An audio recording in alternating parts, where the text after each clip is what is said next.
السلام عليكم. اليوم ان شاء الله غنشارك معكم بريوس سائل على شكل كاب كيك بدون زبده وبدون حليب. عندي 3 المعالق ديال السنيده، شويه ديال الملحه ومعلقه ديال النافع، حبه حلاوه، معلقه ديال الجنجلان ومعلقه ديال الخميره ديال الخبز، وعندي كاس ديال العنبه ديال الماء وربع كاس ديال زيت الزيتون. كنخلط جميع المكونات وبياض بيضه وكنخليو الصفر للدهن.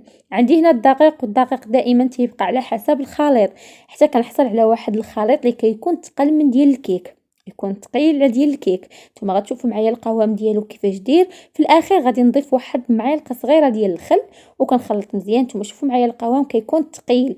غنجيب هنا المول ديال الكاب كيك، ولا تقدروا ديروا في مول ديال الكيكه تجيكم على شكل فطيره كبيره. صافي هنا من بعد ما خويت الخليط في كاب كيك كما كتشوفوا غنخليه حتى كيخمر ويضاعف الحجم ديالها. غادي ندهن هنا بواحد الصفار ديال البيضه وندردر الجنجلان وغندخلو الفران حتى كيطيب.